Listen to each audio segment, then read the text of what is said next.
Check 1, 2. Hey, what's up, guys? Welcome back.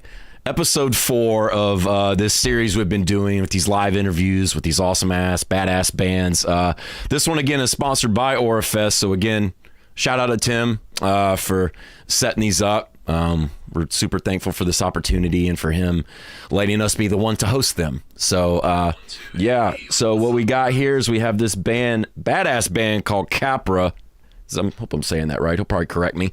CAPRA signed to Metal Blade and has a tour coming up with Killswitch Engage. I mean, so needless to say, these guys are killing it. We got their drummer, Jeremy, here. So I guess we'll just go ahead and say what's up, man. What's up, Jeremy?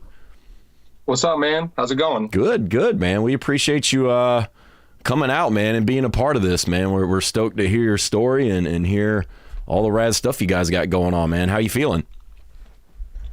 Feeling good. A little overwhelmed, but, just focusing on the tour prep and getting our ducks in a row before we hit the road. Yeah. I guess we should touch on that a little bit, man, because it's pretty crazy. You guys got, I guess kind of go into detail or give us some kind of background story on how this happened, man. But I think it's probably most people's or most bands' dreams in the kind of the scene that all of us kind of exist in, to be like, yes, we want to tour with Killswitch Engage. So, I mean, that's pretty crazy, man. How did something like that, how did that even come together for you guys? I'm not too sure. The story I'm hearing, though, is that the way Killswitch guys do it is they kind of like pick who they want for this particular one, run at least. And yeah, we didn't even have to submit for it. It just kind of fell in our lap. And we're super fortunate, and we work with great people that are really making it happen for us. Yeah, that's awesome, man. That's probably even more flattering, right? It's not because then it's like, okay, it's not a thing where, maybe we're out of bands or something. So, okay, Killswitch we'll just invite this band because we don't have anybody else. It's like, no, Killswitch sat down and voted. And then pick you guys. I mean, that's extra special right there. Yeah, it feels really good, man. It feels really good. Yeah. A lot of hard work's been starting to finally pay off, man. That's awesome, man. Yeah. You guys have been killing it on social media. Listen to some of the stuff on Spotify, man. It sounds badass. Obviously, you guys are doing the right thing and putting in a lot of work. So, yeah, you guys definitely deserve it. Thank you, man. Gnarly66 says, diarrhea runs in the family. It's in your genes. I'm not sure what that is. All right. Okay, Gnarly, maybe some there's a little bit of backstory here with that one. And then Capra is commenting and saying it's true. So Capra agrees. Is that how you say that? CAPRA. CAPRA? Yes, sir. Okay, good. Didn't butcher it. That's good. But yeah, so you play drums. Trevor's your bassist, Tyler's the guitar player, and Crow does vocals, right? Yes, sir. Okay. That is correct. Cool. What so I guess since you're here specifically, what have you been only playing drums your whole life? Did you maybe skip around instruments, or I mean, what's kind of the backstory with you coming across that being your instrument of choice? It was always drums. It started whenever I was about, I guess, like obsessed with it whenever I was like, I don't know, like 5 or 6. A neighbor had a kit and he was like getting really good, and he started to teach me a few things, and eventually got like a hand-me-down drum set through the family, and kept that thing for about 5 years, and had to prove, to the parents and the family that, I was going to stick it out. So yeah, it's always been drums. I played guitar a little bit, but just in a couple projects, nothing to write home about. Yeah, not really your main thing. What age did you start doing that? I was about 8 when I was like obsessed with just acquiring instruments. Like I had guitars, I had basses, I had a couple keyboards and a bunch of practice amps, and I hung out at the pawn shop a lot, basically. Yeah, had a lot of yards. Yeah, so it's pretty much like, okay, I want instruments, which let me try all of them, so that way I can finally figure out the one that's right for me. Is that kind of sound about right? Yeah, and absolutely. Like if anything, you have all the instruments to turn your friends on to it as well, so you can just like have everything right there at your disposal to like start our horrible garage rock bands, you know? Yeah, for sure. For sure. Were you in a garage band yourself? Is that why you say that, or Oh yeah, like for straight up, sure? like verbatim, like playing like Korn covers and System of a Down and Yeah. Limp Bizkit covers. Yeah. Yeah. What, guess probably some of those bands probably kind of kick-started you to kind of get where you're at now. So what events from kind of that time period up until now led you to becoming or being the drummer for CAPRA? I mean, and also I guess kind of who's the band dad? Who started the band? Who's a founding member? Like, what are you guys about here? What's your dynamic? So interesting story with CAPRA. I was writing some songs on guitar. I started out playing guitar in the band, and I was just writing. I had no direction of really what I was specifically trying to do. I was just writing songs and jamming with a drummer from work and just fooling around because I was kind of in a weird, it's time to grow up phase type of thing and not try to do music as much because I have a 10-year-old little boy. And at the time, I think he was 4 or 5. And I was kind of like getting away from the music scene a little bit and kind of just being secluded, but I wanted to still play instruments. And Tyler moves back home and he likes the songs and he's like, I'll play bass, I'll come jam. Yeah. And that's kind of how it started right there. So started out as just an idea of songs with me just sitting in my house playing a Telecaster. And definitely went in a different direction though. It was a little bit more in the realm of post-rock, Glassjaw type of stuff. And then as soon as we did a instrument change up with members and I went straight to drums because it's just what I've always done, and Tyler moved to guitar, it went where we're at now. Yeah. Yeah. What genre would you consider you guys? It's always really interesting to ask this to bands because we've all seen the genre debates. If you're in a band, you've seen, this genre, this, you've seen it on other people's bands, you've seen it on your own bands, and everybody. Yeah, especially in the heavy music scene, for sure. Right, yeah, it seems like it's even more prevalent there. So what genre do you guys consider yourself in? And I guess kind of what's your opinion on the whole genre thing? Is it necessary? Do you think that it's maybe over-exaggerated a little bit?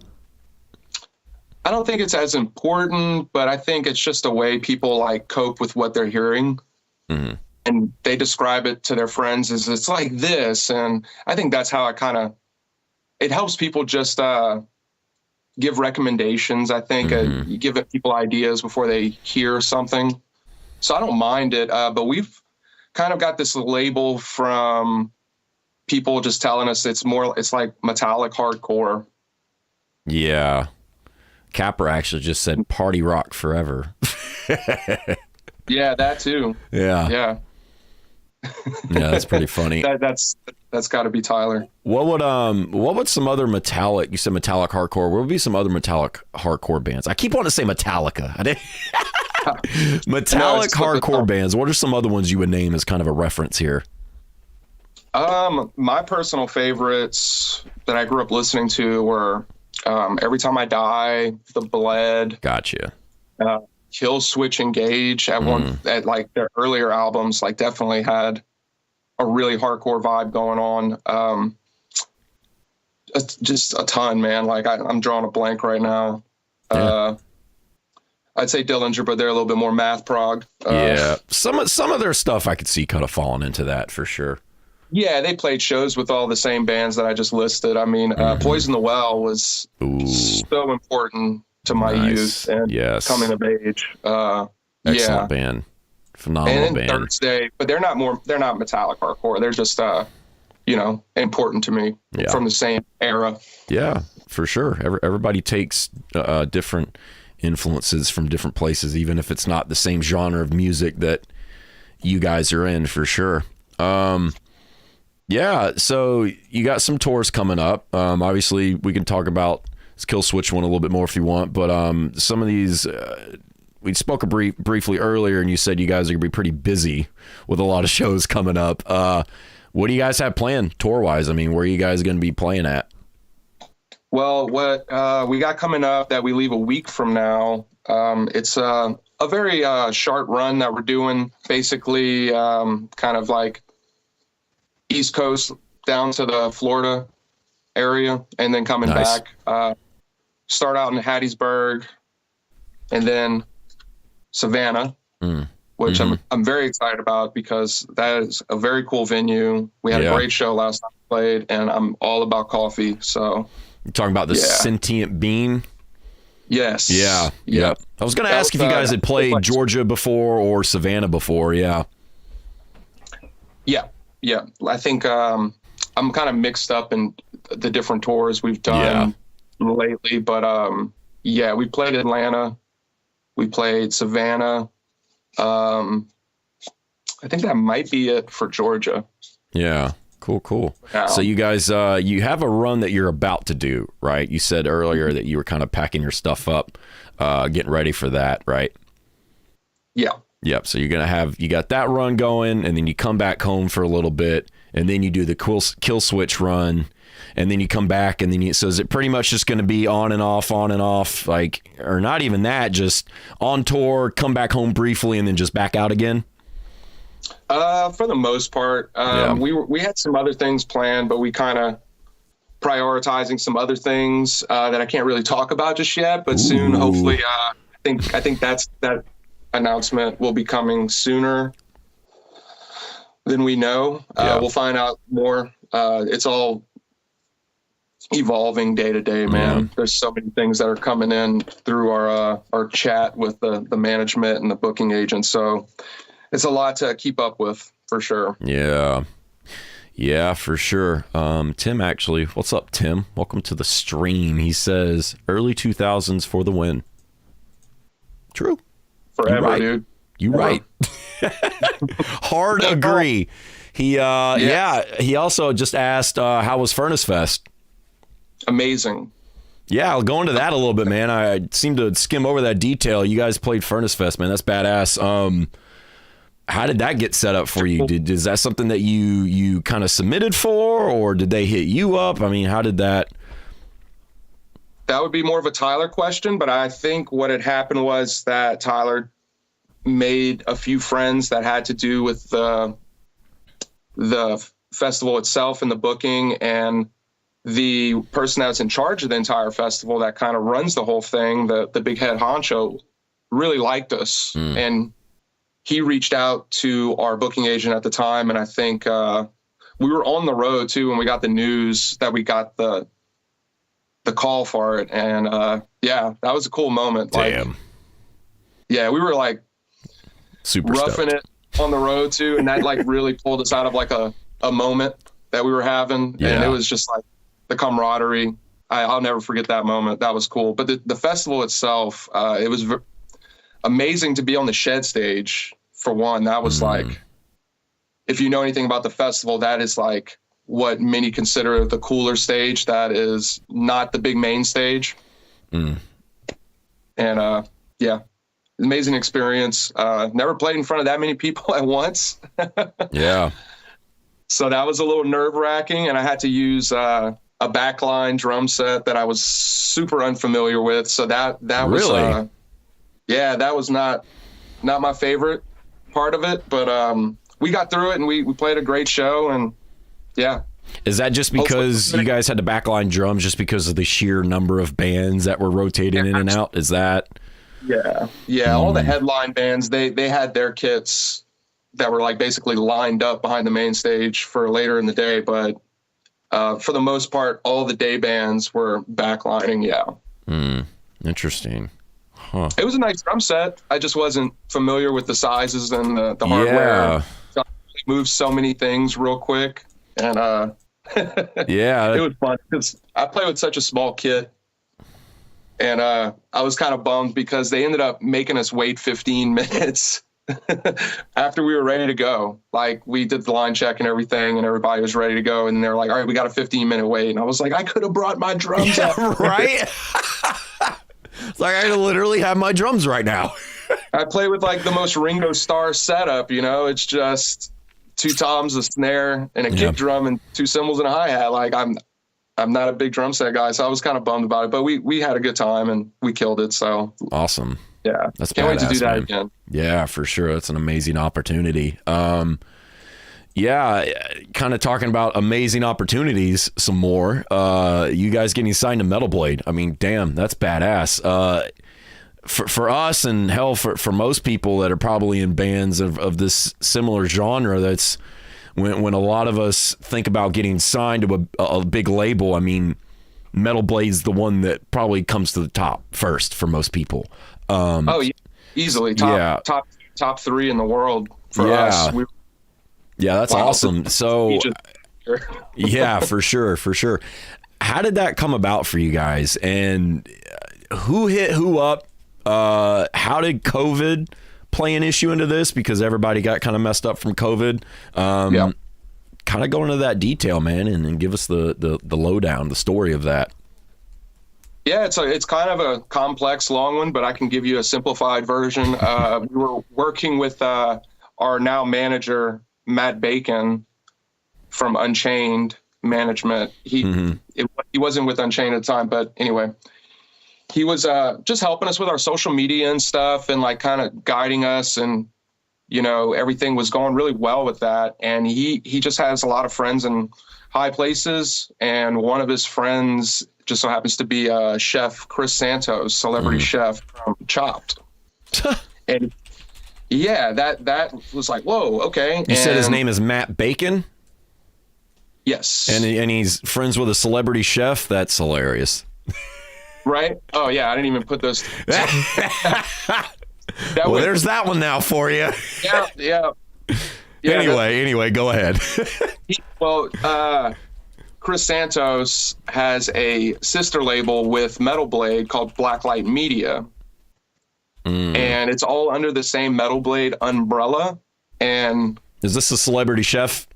Yes. And what was the name of that label? Blacklight Media. Blacklight Media. Okay, interesting. Yeah, it's like a sister label that they basically lump us all together with Metal Blade artists, and it's the same team behind it. It's just it's Chris's thing type of thing, where he kind of brings his own bands in, and I'm guessing him and Brian Slagle, the owner, if he likes it, they move forward on bands, and we kind of we were in the middle of recording in transmission with the idea of putting it out on our own or shopping it. We weren't done with it yet though, but we were getting some soft mixes back before mastering, and Matt showed it to Chris showed it to Brian, and that's when the conversation started. Nice. Yeah, and then it just kind of went from there. And we went through some growing pains through COVID, and it took a while to get the ball moving, obviously, because we thought the world was ending for a second. Yeah, no shit. Yeah.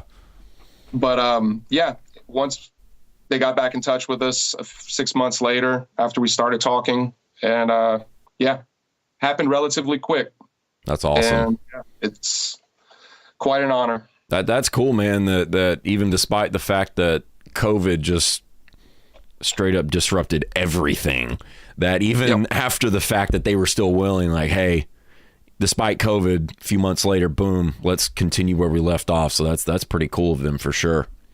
Yeah, and we had to sit on the album for a while, because PR and preparing to put an album out through a label like with their resources, they want to do it right, and that takes a while. And we had to put a lot of thought, and especially with COVID, we were trying to hold off on putting it out until we can tour it. Yeah.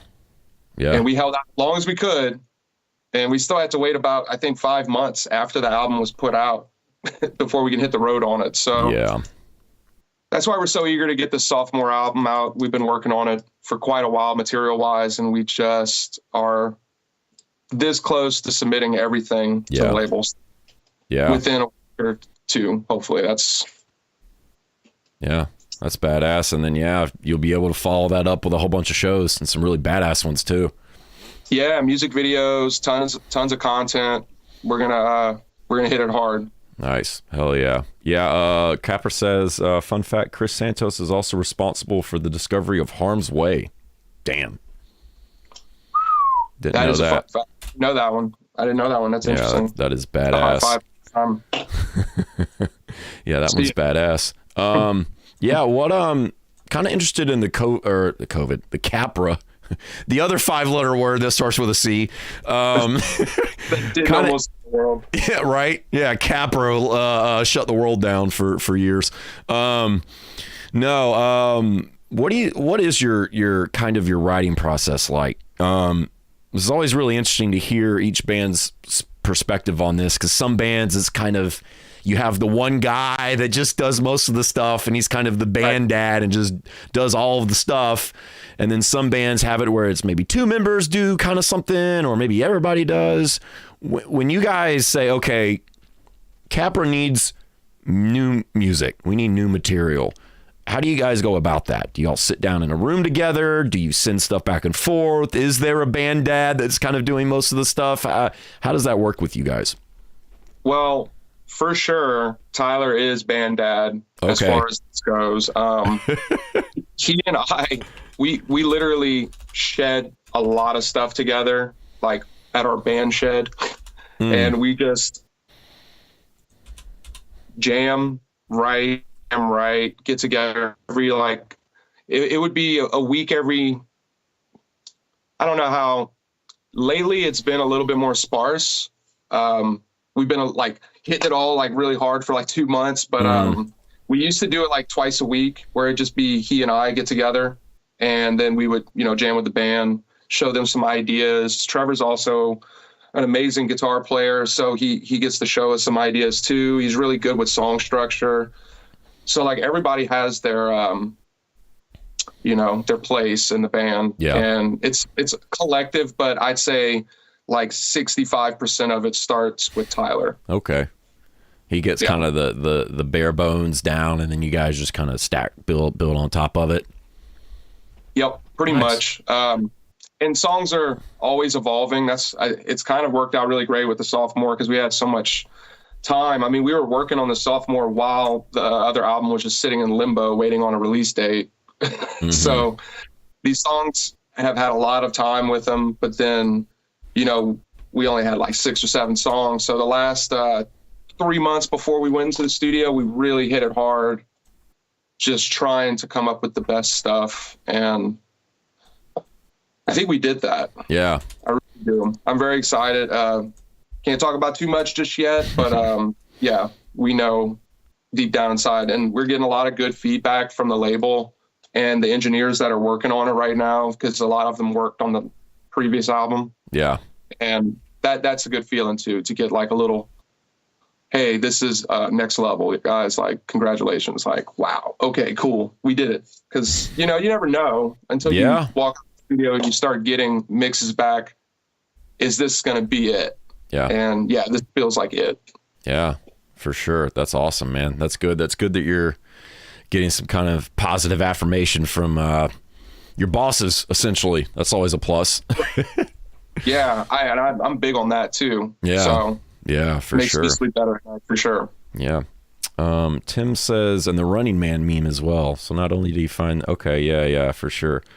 Yeah, I've always wondered, I don't know if this has ever went through your mind, but the Running Man meme with Harm's Way, if they, I want to know how Harm's Way feels about that.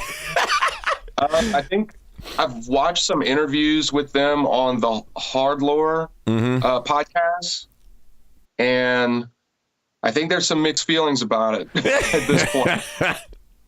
Yeah, I'd welcome that shit with open arms, man, because it's like every time I see one of those videos, man, they're just popping off. They're all viral, all of them.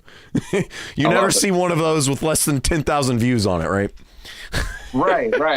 If I put myself in their position, I would love it because of the viral exposure. A lot of people never heard of Harm's Way, and that video popped off in a very viral way. And now everybody at least knows the name Harm's Way, even if they didn't hear them before, which is just pretty valuable to me, I think, in this day and age, this climate, with how it's almost like you got to pop off in some type of viral way to 100%. catch, because everybody's so distracted, man. True. That, and there's just so many bands. I mean, not only in the metal scene and the underground metal scene, but every genre of music is like this. It's just it's full of bands all trying to do band stuff. So it's not just this scene, right? Every genre is oversaturated with bands, and a lot of them aren't doing the right thing. So you have to do something different. And especially, like you said, nowadays with the social media landscape, with it being 2023, you got to figure out a way to cut out amongst all of that, because obviously bands, you need to have social media, but it kind of goes a step beyond that to where, you need to be on social media, but also how are you making your content get seen in front of a lot of people when your scene is oversaturated with the same bands just kind of posting the same JPEG of a show flyer once every 6 days. I mean, that's cool, right? Those show flyers have their place, but that's not so it is for sure. And there's seems like more bands need to kind of start figuring out ways to integrate their content with viral content somehow, and then that's the ticket for sure. Yeah, sometimes you strike gold and you don't even know that this is like something that's like that can go viral. Like you're like, okay, let's just post this. This is a funny video from tour. Yeah, like sometimes you have to strike gold a little bit. Have you guys ever had that happen to you before, where you've made a post or maybe it was a funny viral video, or maybe it was just something with you guys and it just took off and you didn't expect it to? Yeah, the Knotfest thing that we did a live stream for Knotfest, Pulse of the Maggots. And when we were going to do it, like it wasn't like a live stream per se, it was pre-recorded, but whenever we submitted it to them and whenever it premiered and they did the live stream, afterwards, it took a while to get the video back to us because they had like some copyright stuff with it. And once we got the video back from Knotfest, and it got put on YouTube, on Metal Blade's YouTube, and it took off. Like that was one of the videos I think we almost, at this point, I think we're past 100,000 views. Nice. And it got a lot of good feedback. And so this was a live performance of you guys from Knotfest? It was, well, no, we did the live performance in at Astro Studios. It was like a live stream type of situation during COVID. Oh, I see it here. This is cool. Yeah, 98,000 views. Yeah, that's badass. Yeah, the video looks crazy. Awesome. It came out really cool. Yeah, we were very excited. But when we were recording it and performing it the day of, I don't remember us having any type of vibe. We thought this was just going to be something that was live streamed. We'll never see the video again. But we didn't anticipate getting the video back. And it got so much attention that 3 or 4 out of the 12 bands that did it, that got a lot of good feedback on, apparently, they put us on the Megatron at actual Knotfest in between bands. On the side stages, on the projector or whatever you want to call it. Well, that's rad. And yeah, it's friends of ours sending us videoing the stage, holy shit, y'all are on Jeez. at Knotfest right now. Damn, that's that was pretty, awesome. It's just, you never know. Yeah, man. Yeah, it's just it's hard to tell what's going to happen for sure.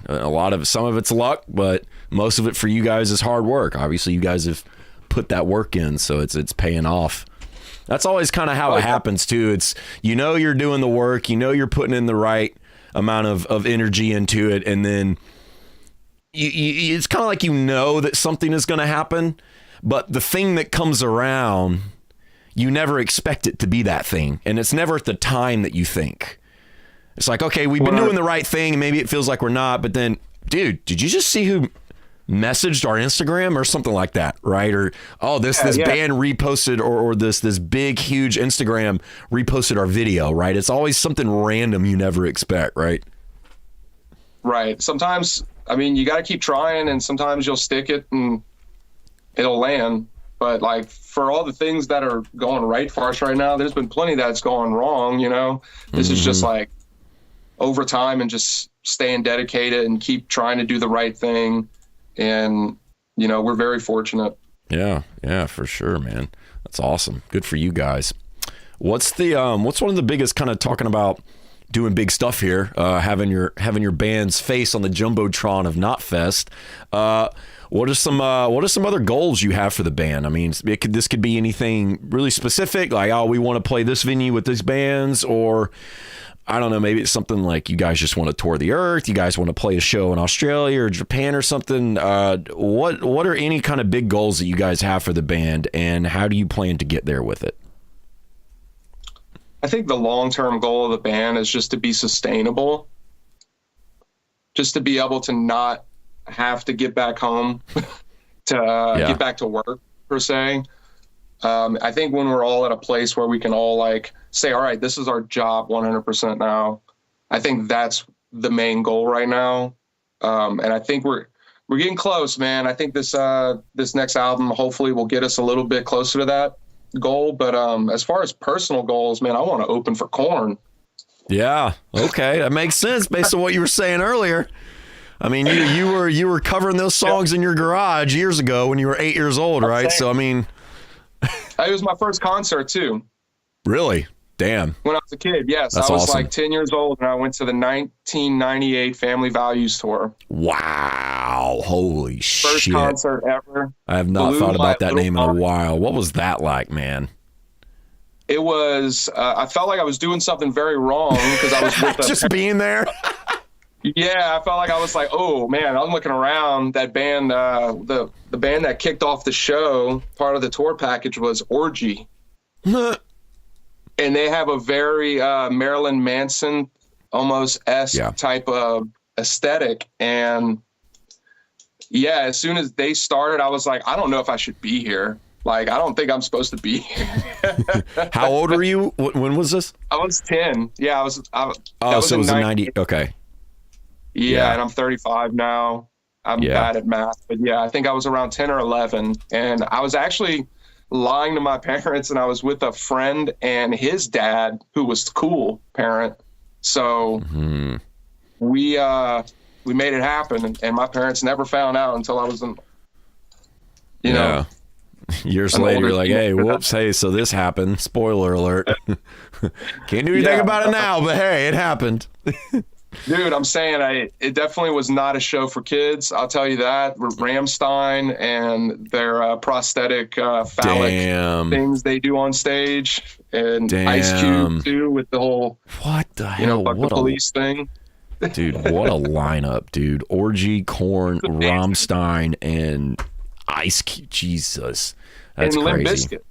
And that was before Limp Bizkit. That's right. Damn. That's insane, man. I didn't even know who Limp Bizkit was. I think it was right when they put out the video for Faith.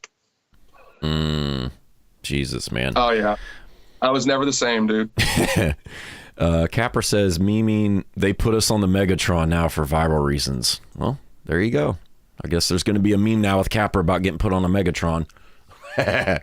Oh, God. I accept all memes. I love them. Okay, there you go. At Fran, not sure who. Do we know who Fran is? My mother's name's Fran. Okay, well that's what Capra just added right here. They added Fran, so shout out to the mom. Guess that's what that is. Yeah, sorry, Mom. Yeah. What are some other musicians, bands? You or maybe on behalf of the band can answer that you guys look up to and that you would like to collaborate with, whether it's because Instagram collaboration posts are big right now, or maybe even something like that, or obviously, hey, maybe we would want to have this person do a guest spot on a song, maybe with a guitar solo or a vocal guest spot, right? But yeah, what are some musicians you look up to, whether they're huge, obviously Korn, we know that one, right? And want to collaborate with? Oh, man. I can't really speak on the band, the other guys in the band, but I would love to get Bryson from Knock Loose on a track. Yeah, that would be cool. That would be amazing. I would love to, well, not as far as like collaboration. I would love to write an entire album with Kirk Ballou sitting in the corner and producing us. That's one of my life goals in all of this band stuff. Yeah. Just kind of being on your shoulder saying, hey, write this, do this differently. Yeah, like have him curate a little bit and be like, hey, maybe don't play that drum part because it fucking sucks. You know, I would love to get belittled by Kurt Ballou. Yeah, that's a great goal to want to achieve right there. Like, please, Kurt Ballou, just roast my ass, please. Yes, please, dude. Is that someone you look up to as far as songwriting is concerned? Oh yeah, 100%. Him and the drummer from Converge as well, Ben Kohler. Definitely in my top 5. They are the godfathers of hardcore, in my opinion. Modern day hardcore. Yeah, for sure. But yeah, you guys got a lot of upcoming shows recently. Do you kind of, speaking about the shows and stuff, do you guys have any specific, besides Furnace Fest, right? Because obviously that one sticks out pretty well. But any other venues that you've played, shows that you've played, maybe you have a favorite venue or a specific favorite show that you have? Off the top of my head, the last long run we did, we stopped in a small town called Youngstown, Ohio. And, I'm going to get fussed at. I don't remember the name of the venue. Maybe somebody could chime in the chat that knows. It's a bowling alley that is also a record store, that is also a bar and restaurant, that is also an arcade. It was the most amazing place ever, and it was a legit stage and sound. Wow. And they were very accommodating. They had like a back room with a bunch of couches where all bands could sleep over. They took care of us really well. The show ripped. Can't wait to go back for sure. Wow. Youngstown, Ohio. What was the name of that venue? Oh, you don't remember? I don't. Yeah, it's really bad. I'm drawing a blank. Yeah. No worries. That's wild, man.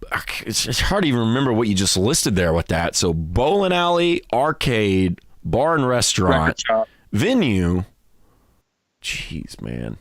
Is there anything that place is not doing? Store. Oh yeah, that's of course. God, I was like, the only thing they're missing is like a music store as well. Like, this is crazy, right? Yeah, that's definitely awesome. So, I mean, where was the stage at for that? I mean, if it was on the bowling alley, that would be so badass. Yeah, the way they did it, they had some type of, like, it was sectioned off from the bowling alley a little bit, but people were bowling right next to us, type of thing. Like, they had a big stage, and it was weird. They almost had like a step down from like where the bar is at, and like 4 or 5 steps down, and then another few steps down, and then floor, big stage. Yeah, it was just easy load in, load out, like all around. Great place to play. One of our favorites. I think we still all talk about that venue. Like, even though we played a lot of amazing venues, that one stands out. And Middle East in Cambridge is another very important venue that we love playing at. We played it twice.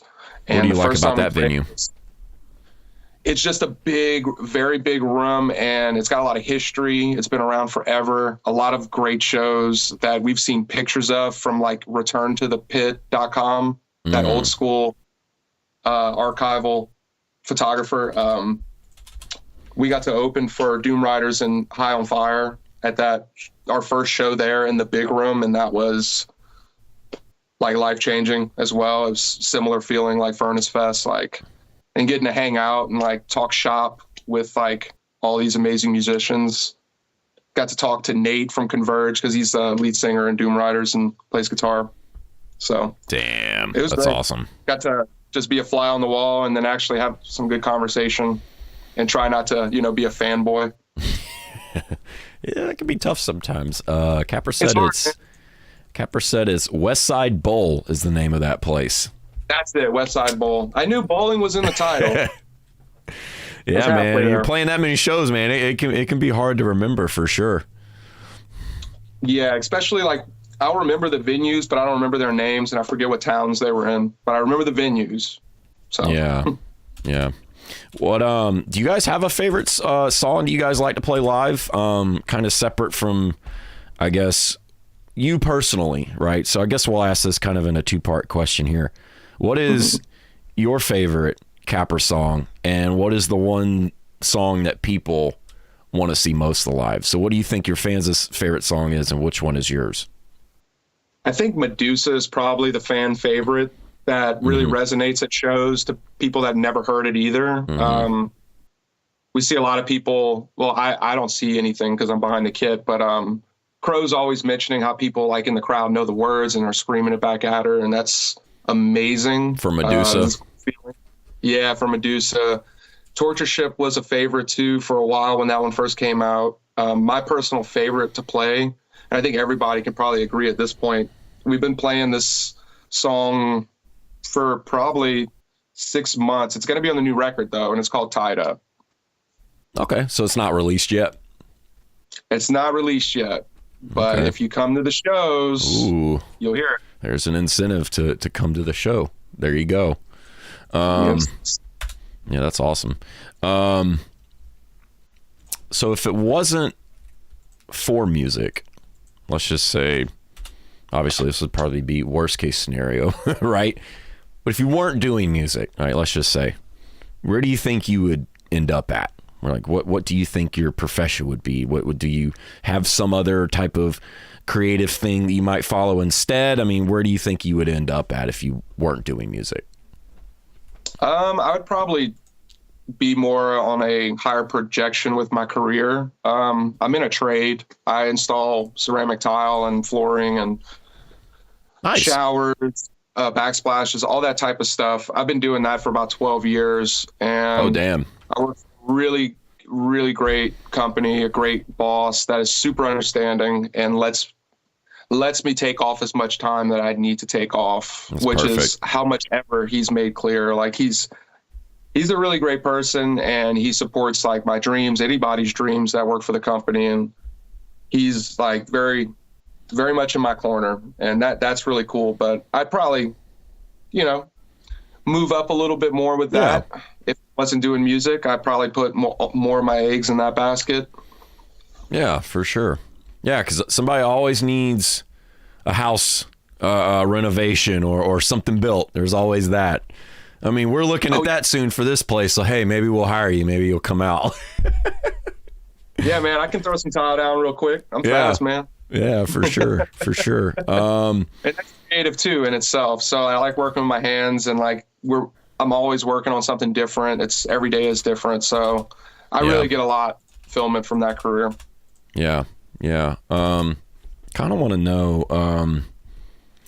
kind of going back to music here, the music industry, right? There's a lot of really interesting things happening, especially since post-COVID, right? Obviously the internet now is more of it's the biggest player for a lot of bands than it ever has been.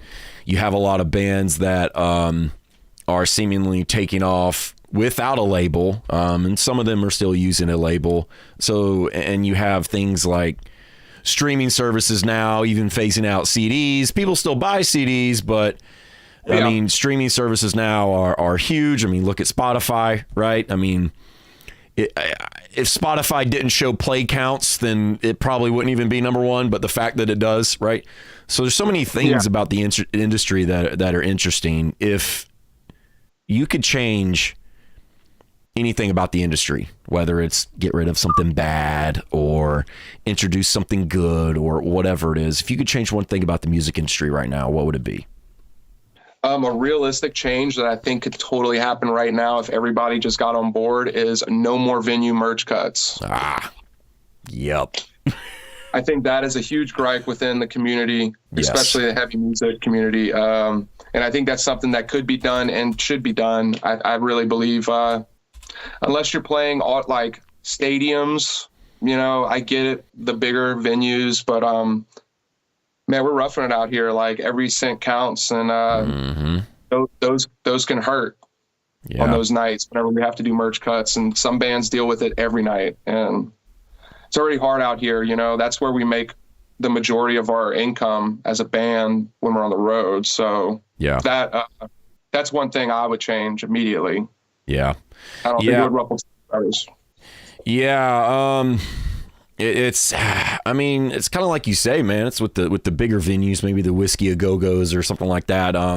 Whatever. Right. But I mean, it's kind of hard to say where's the cutoff, right? I mean, at what point does this venue, because I mean, a lot of these bands are, I mean, even for bigger bands, that means they just get a higher percentage and then they sell more merch. But even for the smaller bands, even if they're not getting as high of a percentage, it's probably worse.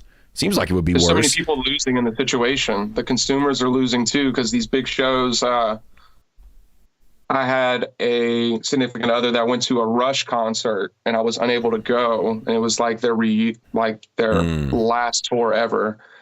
And I was like, please buy me a shirt. And she was like, yeah, for sure. The shirt was $70. Oh my God. I can't say $70 that's not surprising. For a t-shirt, man. It was pretty disgusting. And, you know, that hurts consumers too. So it's not just hurting the bands. Yeah. Yeah. I mean, yeah. And that's the thing. I mean, because a lot of these bands are in you guys' situation where it's, hey, we're up and coming. We got a lot of stuff going on, but this is still a big percentage of us. Hell, just being able to put food in our mouth and put gas in the van to get to the next venue. When people at this venue get to just drive 15 minutes, go home and sleep in a comfortable bed that night, right? And some of these other bands are probably sleeping in the van still, especially since the cost of everything is increasing, like hotel costs, right? So, which the venues could probably justify that on their end, but I mean, it's like, hey, we're probably bringing in a lot of people to drink alcohol and buy alcohol at your place. So it's kind of like, hey, how about not steal our merch money? Yeah. Right. I would much rather the no merch cut thing and then like just don't give us a big writer, you know? You know what I mean? Like we can even this out, man. Like we need to maximize our profits as much as we can. Yeah. For sure. Yeah, because even in you guys' situation where you're playing a lot of these shows and you're killing on social media and you're signed to one of the best metal labels on the planet, I mean, it's still a small business, right? I mean, and when you start a small business, it doesn't immediately profit. I mean, you're doing really, really, really good if it does profit immediately, right? So it's like, hey, I'm on the road hundreds of miles from home with this small business I just started up. It's like, hey man, how about not do that? But yeah, who knows? There seems to be a lot more awareness about it now, and a lot more people from and a lot more people from bigger bands, like really popular bands, like Architects. I saw was on an article recently talking. Their drummer was kind of saying the same thing, and you just see this pop up so much you can't even keep up with who's talking about it. So it's not just affecting you guys and bands in that area; it's affecting the big guys too. So it's big time. Lars was right. Yeah, you're he's not right about some things, but that was it. And justice for Lars. Yeah. Capra said, we, in quotations, we sold 2 shirts, tough night, in quotes. Is my go-to. Right. Yeah. There's ways around it in a way. Yeah. Yeah, sure. Because there's even the thing of a lot of bands are selling their merch out of the van in the parking lot, right? Right. And Which that's I don't cool. feel safe at certain places. I wouldn't want to have to do that every night. Yeah. Cash back and forth in a dark alley behind the venue. Yeah, that's not what I want to be doing.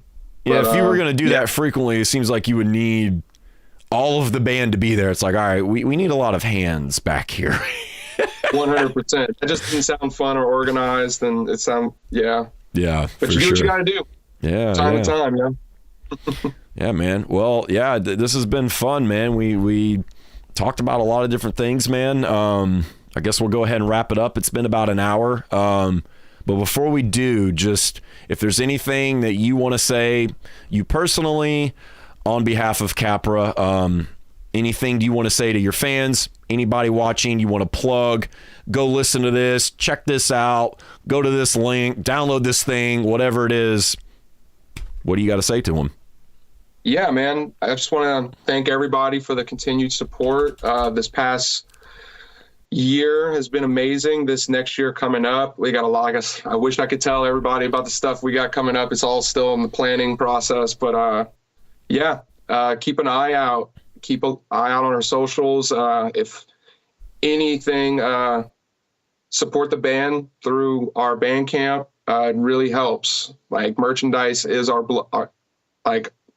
so important right now. So if you can't make it to the show, buy a shirt, tell your friends, be on the lookout for announcements every other week, it seems, coming up the next month. So yeah, thanks again, man. I really appreciate you having me on. Yeah, man. We appreciate you, man, coming out and being a part of this and being a great interviewee. I'm sure I can thank you on behalf of Tim also and Aurafest for coming out. Also, shout out to Tim, and also shout out to CAPRA for actually being in the comment section here. But yeah, Jeremy, if you'll go ahead and hold on a sec, I'm going to go ahead and end the stream, and then me and you can chat for a little bit afterwards. But yeah, that pretty much wraps up episode 4, guys. So we appreciate you coming out. We appreciate you coming out, man, and everybody that came by. And don't forget, check out CAPRA on all their social medias, all their streaming. I got links for that in the description of this video, so you can go listen to their music on Spotify and get connected with them. So Jeremy, thank you so much, man. Thank you, bro. Appreciate it.